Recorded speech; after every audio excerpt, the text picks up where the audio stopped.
आज हम लेकर के आए हैं आपके लिए ऐसे ऐसे फनी मोमेंट्स जिसे देख करके आप हंसी नहीं रोक पाएंगे।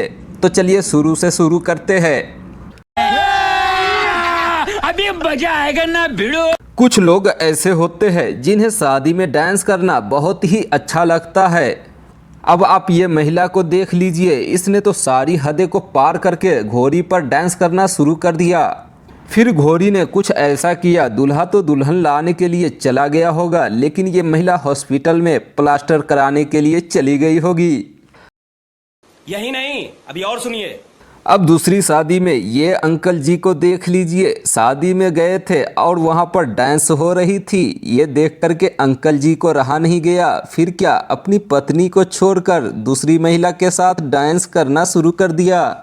ये देख करके उनकी पत्नी ने उसे पकड़ करके वहाँ से हटाया। लेकिन हाँ, पत्नी के सामने ऐसा परफॉर्मेंस देने के लिए हिम्मत चाहिए जो ये अंकल जी में बहुत ही ज़्यादा देखने को मिला। अब बैंड बाजा की बात हो रही है तो एक और बैंड बाजा वाला डांस को ले लेते हैं।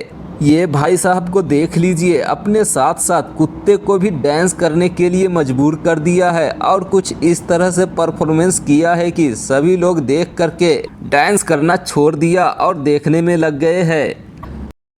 कौन है ये लोग? कहां से आते हैं? अब ये जनाब से मिली। दरअसल हकीकत ये है कि दोस्त के शादी में डांस का ठेका इसी ने ले रखा था और सभी दोस्तों ने डांस करने से मना कर दिया। तभी मजबूरन में इसे ऐसा परफॉर्मेंस देना पड़ा ताकि लोग कहने लगे, भैया अब रहने दो, अब बहुत हो गया। अरे रुको जरा, सब्र करो।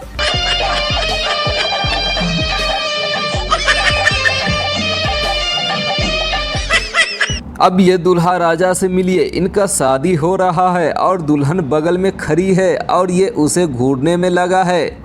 अरे दुल्हा बाबू, तुम्हारी ही वो पत्नी होने वाली है, घर जा कर के अच्छे से देख लेना। इतना भी जल्दी क्या है कि भरी महफिल में अपनी पत्नी को शर्माने पर मजबूर कर रहे हो। ये बड़ी अच्छी बात कही आप।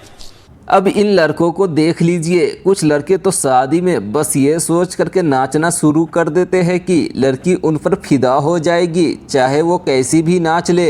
लेकिन फिदा हो या ना हो, पर भरी महफिल में मजाक बनकर रह जाते हैं। अरे भाई, जब तुमको नाचने नहीं आता है तो नाचो ही मत। ऐसे नाचने की क्या ज़रूरत है? तुम नाच रहे हो या साला भूत उतरवा रहे हो, समझ में नहीं आ रहा है। गजब बेइज्जती है।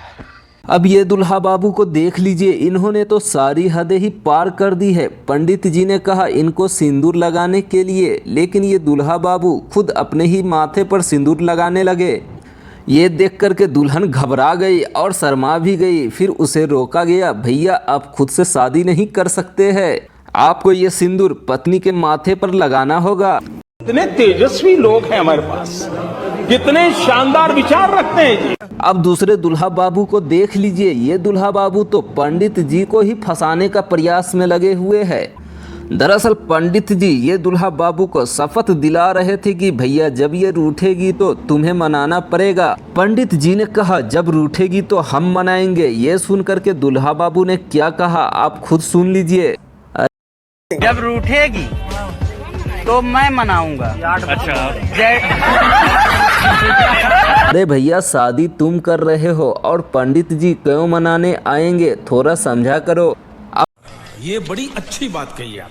अब आपको तो पता ही होगा, शादी में पैसे भी लुटाए जाते हैं ताकि कुछ बच्चे उस पैसे को लूट करके और भी अच्छी तरह से शादी का मजा ले सके। लेकिन यहाँ तो मंजर ही बदल गया है। पैसा तो लड़के के घर वाले लुटा रहे हैं, लेकिन पैसे लूटने के लिए भी बड़े लोगों ने इंतजाम कर लिया था ताकि ये पैसा वापस हम लोग तक पहुंच सके और फिर हम यही पैसा को लुटा सके। तो दोस्तों, उम्मीद करता हूं ये फनी मोमेंट्स आपको पसंद आया होगा, तो वीडियो को लाइक करके चैनल को सब्सक्राइब कर लीजिएगा ताकि और भी हंसने और हंसाने वाला वीडियो आपको सोनू एजेड वीडियो के माध्यम से मिलता रहेगा।